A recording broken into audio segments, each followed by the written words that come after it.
Olá, pessoal! Hoje, na nossa aula sobre coordenação e orientação escolar, eu vou falar sobre a organização da instituição escolar. Sejam bem-vindos! A nossa organização escolar atual se baseia principalmente e primeiramente, na Constituição Federal de 1988, que é nossa lei máxima, e na LDB de 1996, que é a lei máxima da educação. A última LDB, Lei de Diretrizes e Bases, e a nova BNCC, que é a Base Nacional Comum Curricular de 2018, trouxeram significativa transformação no paradigma educacional no país. Quer dizer o quê? Quer dizer que o nosso conceito, a nossa ideia de educação, ela começou a ser modificada e transformada na LDB em 96 e está se concluindo agora com a implantação da BNCC. A LDB foi uma lei inovadora, inclusiva, que objetivou abrir a escola e suas oportunidades para todas as crianças em idade escolar e também oferecer educação para quem não teve oportunidade de estudar na idade própria, Enquanto que a BNCC orienta para um currículo que promova desenvolvimento integral do ser humano, e acesso ao saber para todos no país. Todos devem ter a mesma qualidade de ensino. Quanto à estrutura do nosso ensino, no capítulo 2, a LDB orienta que a educação básica seja oferecida em no mínimo 800 horas anuais, distribuídas em no mínimo 200 dias letivos. A lei dá bastante flexibilidade para a escola elaborar sua carga horária, sua grade curricular, desde que ela contemple a BNCC, o horário de funcionamento e as seriações, que nem são assim necessariamente obrigatórias, Não precisa ser seriada a escola. Tudo deve ser descrito no projeto político-pedagógico, o PPP da escola. Para as escolas da área rural, das comunidades indígenas, ribeirinhas e quilombolas e outras, que não fazem parte dos centros urbanos, o currículo deve contemplar as peculiaridades do local.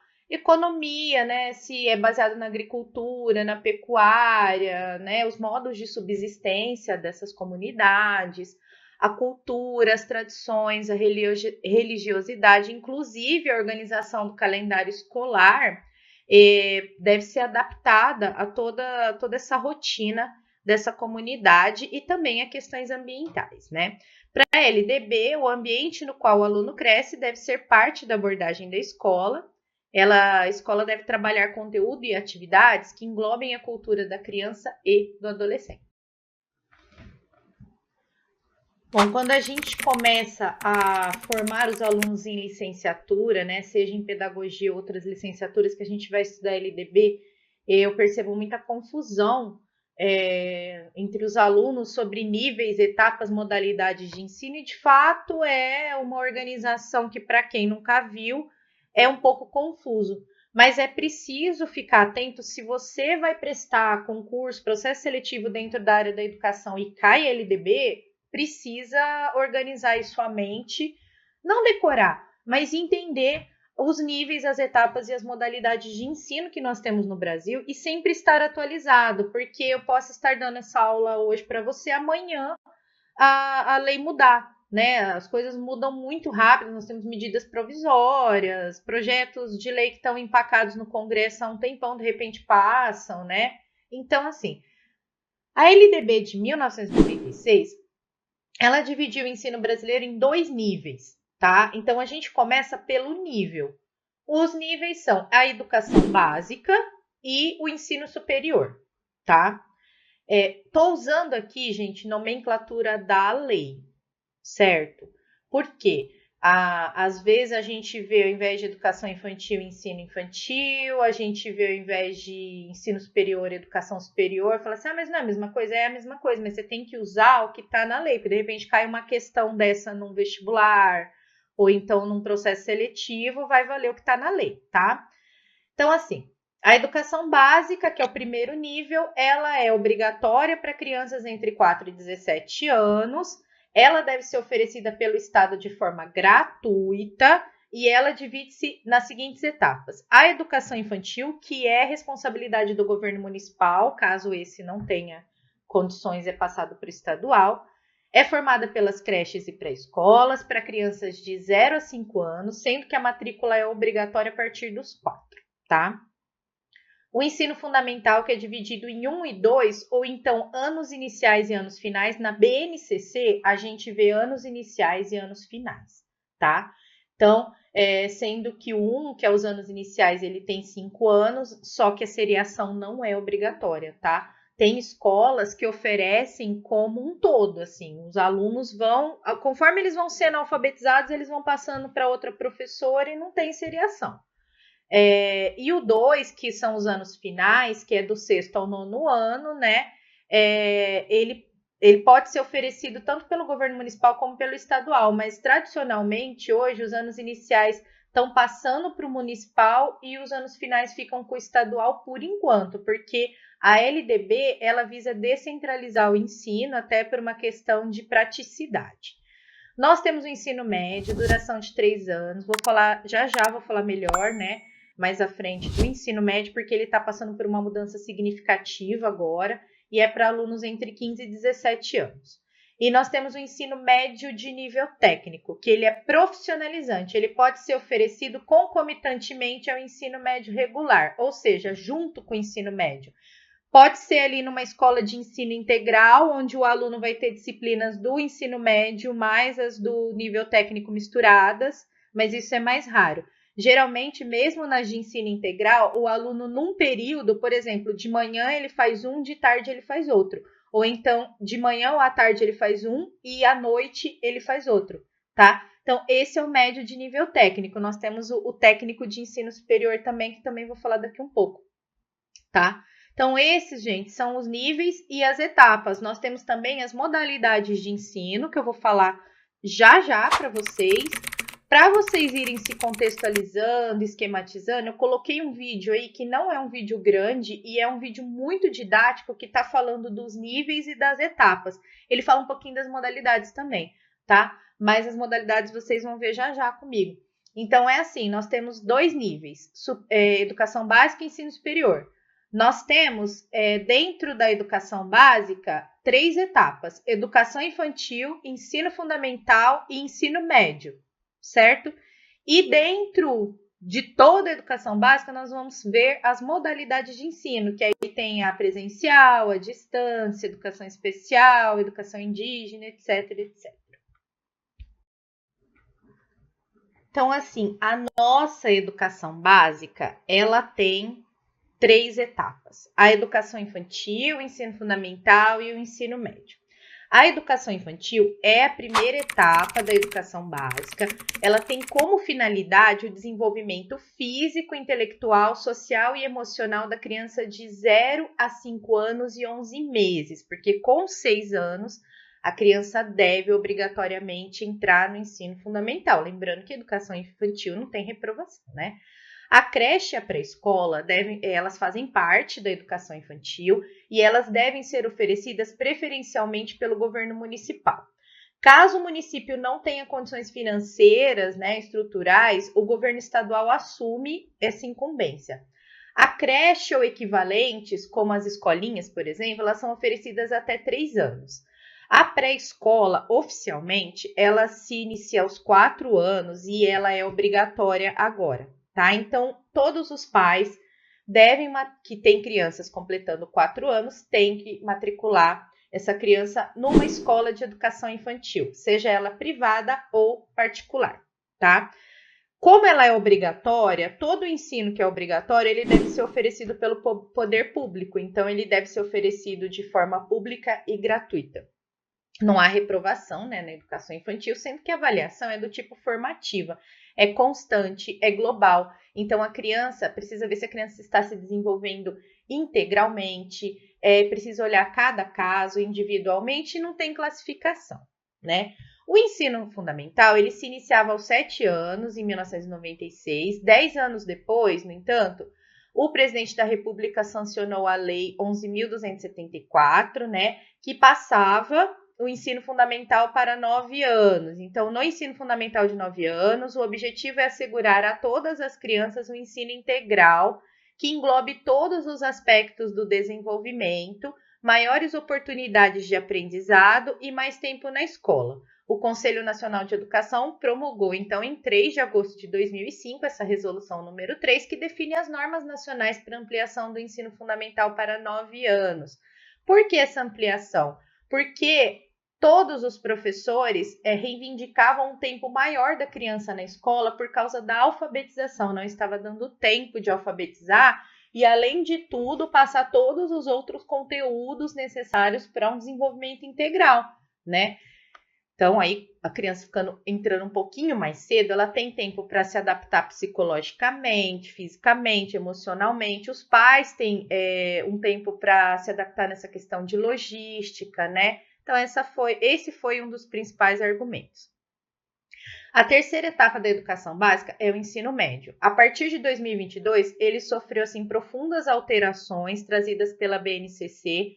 Uma das principais mudanças trazidas pela nova base foi em relação à carga horária, tá? Que foi de 2.400 para 3.000 horas, divididas ao longo de 3 anos, tá, gente? Isso não é num ano só. Divididas ao longo de 3 anos dessa etapa de ensino. Dessas 3.000 horas, 1.800 deverão ser voltadas à formação básica dos estudantes. As outras 1.200 serão destinadas a aprofundar o aprendizado e ampliar o conhecimento dos alunos. Então, nós temos 1.800 horas daquelas disciplinas tradicionais, que no ensino médio são divididas por áreas, né? Os componentes curriculares são divididos por área de linguagens e suas tecnologias, área de ciências humanas e assim por diante, né? O ensino médio, ele está passando por essa transformação a partir desse ano, então, assim, ainda não é visível. Uma outra questão é essa das 1.200 horas, que são disciplinas, né, são itinerários formativos destinados a um aprofundamento. Por quê? O aluno faz um projeto de vida, nesse projeto de vida ele escolhe uma área de interesse, por exemplo, a área de linguagens. Ele, dentro dessa área de interesse, pode escolher disciplinas que ele vai escolher mesmo, não é a escola que vai obrigar, não. Para cumprir essa carga horária de 1.800 horas, é como se fosse na faculdade, né, que a gente cumpre créditos. Então, assim, para cumprir essas 1.200 horas, né, desculpa, não 1.800, essas 1.200 horas restantes de sua carga horária, ele vai eleger as disciplinas que ele quer fazer dentro da área de interesse. Então, ele pode eleger disciplinas relacionadas a uma formação técnica, uma formação profissional, ou disciplinas voltadas para um aprofundamento acadêmico visando o ensino superior, né? Só que a escola é que vai montar uma grade dessas disciplinas. Então, por exemplo, eu quero fazer inglês avançado, mas precisa ver se a escola tem essa disciplina de inglês avançado. Se não tem, logicamente, o aluno pode reivindicar e a escola tentar providenciar, né? A escola vai dividir essas 3.000 horas do ensino médio como ela bem entender nesses três Olá, anos. peço desculpas por interromper sua aula por um breve momento, mas tenho algo importante e vantajoso para compartilhar com você. Se você está gostando desta aula, tenho uma ótima notícia. Agora você pode levar sua experiência de aprendizado para o próximo nível fazendo sua matrícula em nosso site. Ao se matricular, você terá acesso exclusivo a uma série de benefícios. Primeiro, você pode baixar a apostila completa do curso em PDF, perfeita para acompanhar as aulas e revisar o conteúdo sempre que precisar.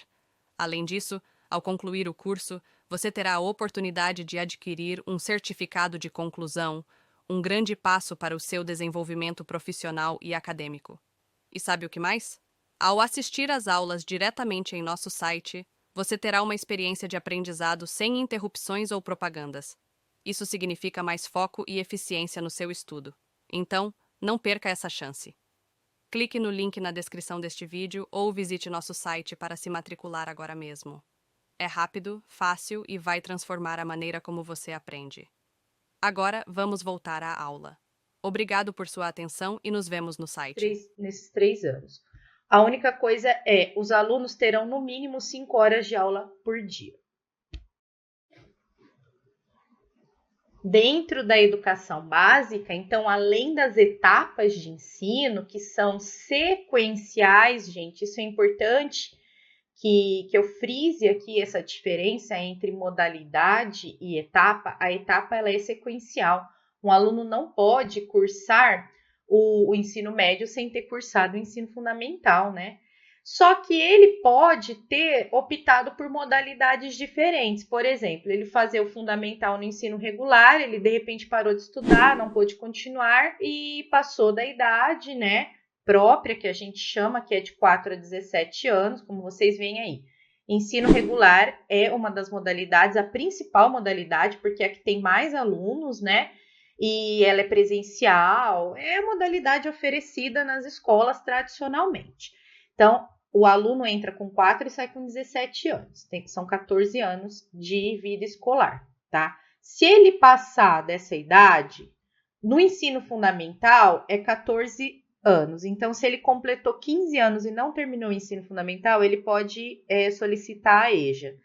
E no ensino médio é 18 anos. Então, se ele completou 18 anos, não terminou o ensino médio, ele pode solicitar a EJA. A EJA, ela condensa, né, os anos em semestres. Bom, a organização fica assim a cargo também da escola. Como eu disse, a LDB ela é muito flexível em relação a essa questão de seriação, tá? O que o aluno precisa cumprir são as etapas. Então, a educação de jovens e adultos, ela espreme essas etapas para o aluno poder, por exemplo, ensino fundamental são 9 anos, imagine para um adulto ficar 9 anos na escola. Então, a escola espreme esse horário, mas não o conteúdo tem que ter a mesma qualidade, tá? Só que é uma alternativa para os alunos que não puderam frequentar a escola em idade própria. Uma escola de ensino regular pode oferecer a EJA, sim, inclusive várias oferecem, mas não todas. A modalidade principal, como eu disse, é o regular.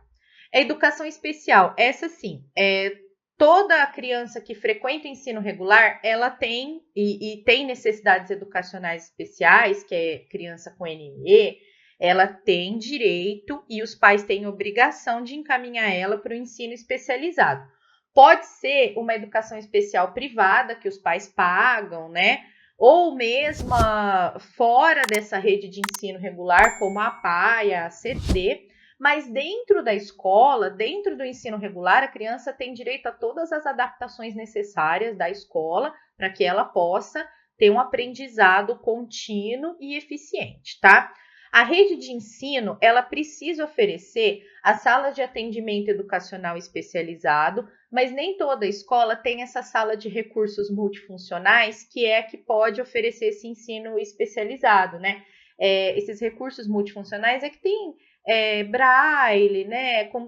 Programas de computador com sintetizador de voz, letra aumentada, alfabetos com letra aumentada, todos esses recursos assim para quem tem deficiências e transtornos globais de desenvolvimento, que são os atendidos pela lei dentro desse crianças com necessidades educacionais especiais, né? Então, nem toda escola tem essa sala, mas toda criança precisa ter essa sala pelo menos perto da casa dela, ou então um transporte que a leve a esse atendimento, né? Nós temos a EAD, que é o ensino à distância, uma modalidade que se fortaleceu muito por causa da pandemia e do isolamento social. Eu posso cursar toda a educação básica em EAD? Não, não pode. Parte da educação básica, principalmente no ensino regular, ela tem que ser a maior parte dela presencial. Você pode cursar algumas disciplinas EAD, tá?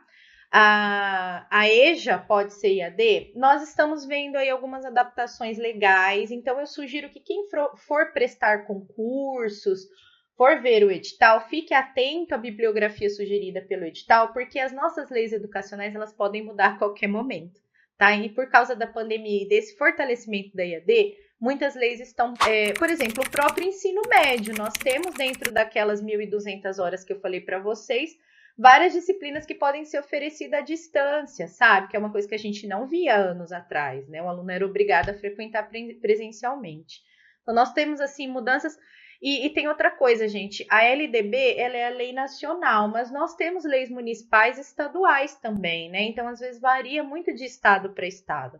Essa questão, por exemplo, das salas de atendimento educacional especializado, é uma coisa que pegou muito no estado de São Paulo. Nós tínhamos uma grande rede, né, de atendimento especializado e está passando por mudanças também, tá? Eles estão fechando muitas salas de EAE para oferecer o atendimento especializado de uma outra forma. Então, assim, as leis mudam muito, a estrutura muda muito, tanto ao longo do tempo quanto de lugar para lugar. Aí a gente tem, por fim, a educação em espaços não escolares, que são ela é oferecida no campo, ela pode ser oferecida à EJA, ao ensino regular, à educação especial, tudo, só que é oferecida no campo, em quilombos, em comunidades indígenas, ribeirinhas. Ela pode ser oferecida também no sistema carcerário, em hospitais, em asilos, em clínicas de saúde mental. Porque o que acontece? A nossa Constituição diz que todos têm direito à educação. Então, quem está no sistema carcerário tem esse direito. Se for menor de idade, vai ter que fazer ensino regular, inclusive, né?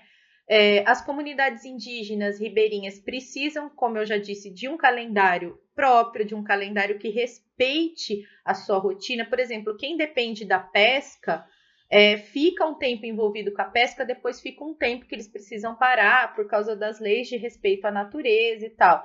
E o calendário escolar precisa seguir isso, porque muitos alunos estão envolvidos nesse processo, né? Então, a nossa lei é muito flexível. Então, essas são as modalidades básicas da nossa educação atualmente. E aí nós temos o segundo nível de ensino, né, da nossa educação, que é o ensino superior, né? Então, depois da educação básica, se o aluno quiser continuar os seus estudos, ele pode ir para o ensino superior. Ele é composto de graduação e pós-graduação tradicionalmente, só que agora nós temos também o ensino técnico. O ensino técnico, gente, ele é uma espécie de modalidade também da nossa educação, só que assim, é muito confuso. Até para mim, que lido com educação há bastante tempo, porque a LDB, ela dá todas as orientações para o ensino técnico, tá tudo lá. Só que esse ensino técnico, ele pode ser desenvolvido tanto em nível médio, que é aquele que o aluno faz junto com o ensino médio, como técnico superior. Então, vamos supor, eu posso fazer um curso técnico em marketing de 2 anos, ele tem uma carga horária menor, né? O técnico superior, e ele tem o mesmo nível do ensino superior. Então, assim, o nosso ensino superior já não é mais só composto da graduação e da pós-graduação.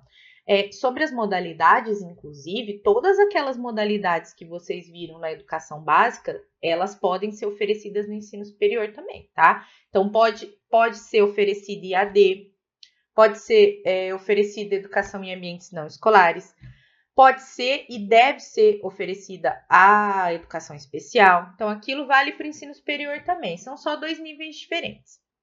A graduação, então a gente pode fazer um curso de graduação que vai seguir as regras para um curso de graduação.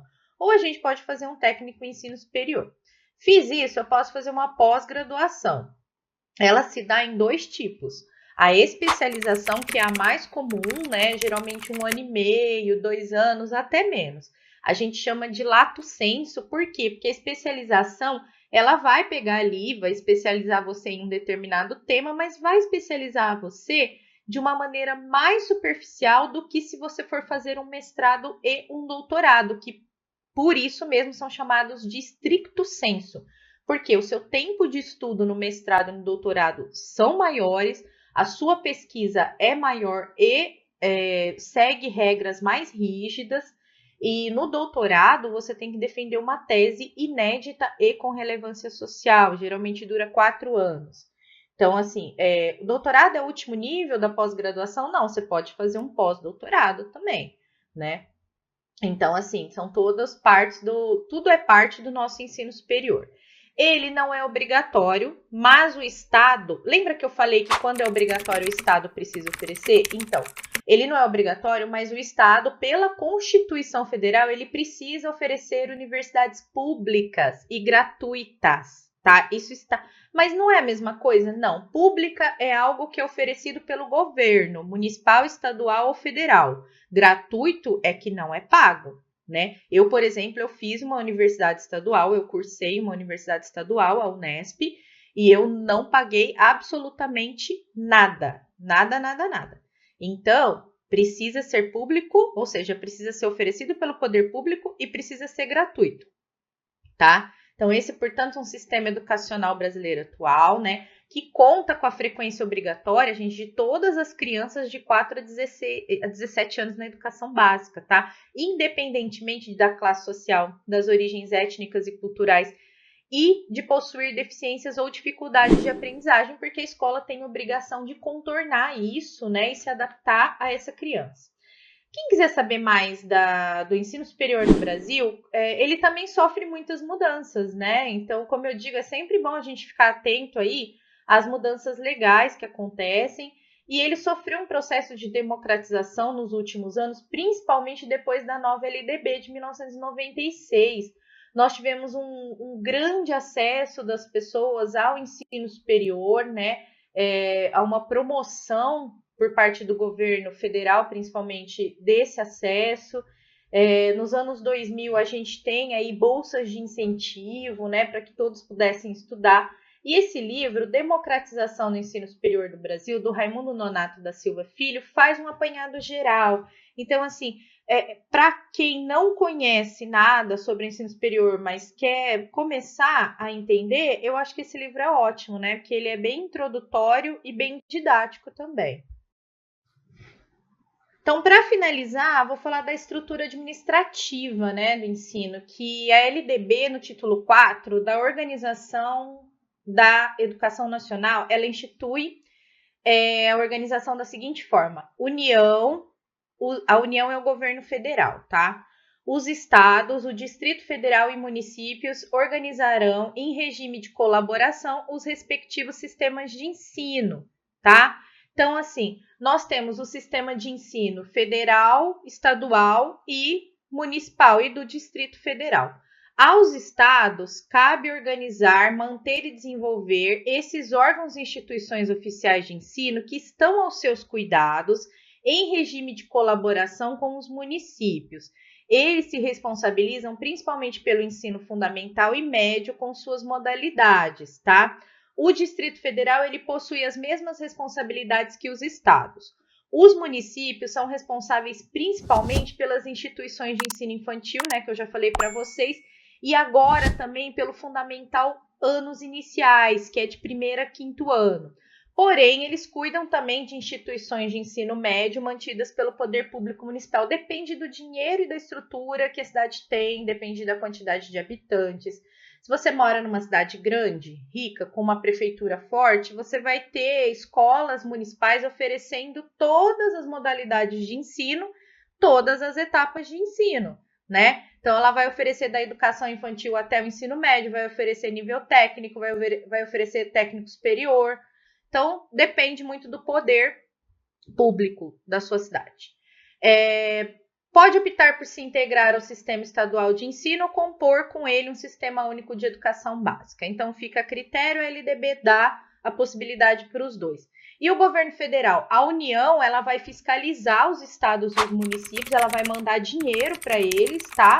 E ela vai cuidar principalmente do ensino superior. Então, quando a gente fala de educação no nível lá federal, a gente foca mais nessa questão das universidades federais. Vai organizar Enem, né? Vai fazer processo seletivo para essas universidades, essas coisas. Mas é basicamente mais fiscalizatório. Geralmente eles descentralizam. Aliás, desde a LDB de 96 está descentralizando, né, esse poder para ficar mais fácil para organizar. Para se faltar um papel na escola, você não precisar mandar lá para o governo federal. Você manda para a prefeitura, eles providenciam, né? Até por uma questão burocrática. Nós temos 2 tipos de ensino: público, né? As escolas públicas criadas ou incorporadas, mantidas e administradas pelo poder público, e as privadas, mantidas pela iniciativa privada, pessoas físicas ou jurídicas. E aí, tudo bem? Estou passando apenas para deixar um recado bem rápido para você que acabou de ver essa aula e que gostaria de assistir a todas as aulas desse curso. É bem fácil, basta você clicar no link que está na descrição deste vídeo ou acessar www.novacursos.com.br.